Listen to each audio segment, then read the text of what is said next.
I don't think we have sort of like delved into it in any kind of detail, but I did a little bit of homework for today's show, but I think I'll just start off with this. Is like, why do you think Satan is attractive? Oh, Grandmaster of the Jedi arts.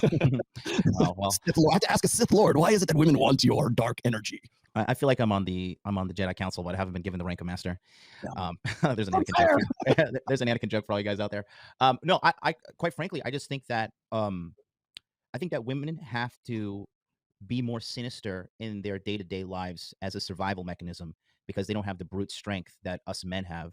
And when they see the brute strength of a man mixed with the sinister manipulation and evil that a lot of is depicted in Mhm. these like kind of Draculas, the Lokis, the Lucifer Lucifer characters, right?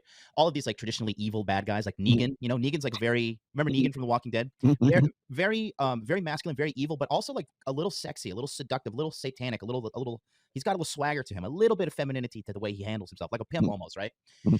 And I think that girls, to an extent, really relish in that power because they look at a guy and they're like, you do things so brutally, but if you just had this little bit more finesse, like girls have, Mhm. um, they see it as like this perfect combo. I think it's a mixture of it's the power they can see themselves wielding, and B, more so they Mhm. understand like this guy is just a very powerful, evil, bad individual. Mhm. And I think women look at a bad guy and an evil guy as more powerful than like a good guy, right? Mhm. I Right think like now, for sure. Yeah. yeah, and I think you take the Hollywood Captain America facade away. Mhm. When it comes down to the hardcore reality of life, I think girls see evil guys as more strong than good guys who even hold themselves back. Mhm. And girls, at the end of the day, girls just want a powerful man. They want the most powerful man that can protect them.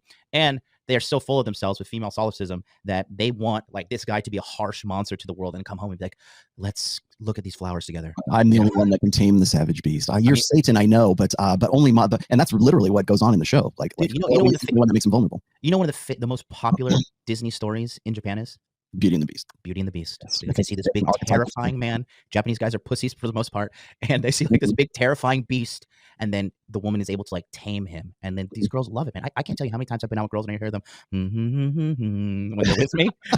They're singing the song to themselves. Dude, It's not Frozen. It's like from Beauty and the Beast. dude, I'm telling you, I'm telling you, these girls, they are really, really sold on this Beauty and the Beast thing. It's Beauty and the Beast, and they love Ariel the Little Mermaid when she sings a whole new world because, like, Japan is like so xenophobic and like isolated from the world. They like go out to the world, like, oh my god, there's a whole other world out here where they eat with forks and not chopsticks. Yeah. How Western? Yes, I totally agree. And that's funny you should say that because I think that there is an innate kind of almost like species level hindbrain, lizard brain connection that women have with guys who have a capacity for violence, and who has the most capacity for violence is the bad guy, the black hat guy, the guy who is not, you don't want to mess with him.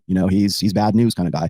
And there is, especially I think in a gynocentric social, feminine primary world and girl world, right? Mhm. Women believe that it's still going to be okay. It's Dalrock used to refer to this as the roller coaster, right? Women want to get on this roller coaster and be sure that they're going to die, right? They want the experience to be so realistic and so dangerous that that it tricks the mind, right? That's what they really want. They want Lucifer Morningstar, right? They want the bad guy. They want the guy who has the really high capacity for violence. And in some cases, women, especially when it comes to like things like hybristophilia, which is, women loving on guys who are convicted felons, and in most cases, like, convicted murderers. The reason why they fall in love with those guys, and the reason why federal prisons have to keep the female, guards from the male population is because they fall in love with those guys because they have that sort of primal capacity for violence, and they've proven it because that's why they're in jail in the first place. But it's that idea, I think, that they're on this roller coaster, but they know that they're safe, right? At any moment, they want to feel the car like careening out of control, and then at the very last moment, the parachute deploys, right? And then everything's okay. Or there's men behind the scenes that are going to make sure that they're going to be safe and sound as a result of that. And so then they can enjoy themselves in fantasies like Twilight, like 50 Shades of Grey, right? 50 Shades of Grey was, of course, as you know, I've talked about this for a long time. This is in my 4th book. It's like one of the most popular books in the history of books, right? Written by a fan fiction author who self-published. So it's not like it was foisted upon women. It's not like this was a social convention. This is what women sought out. It was word of mouth.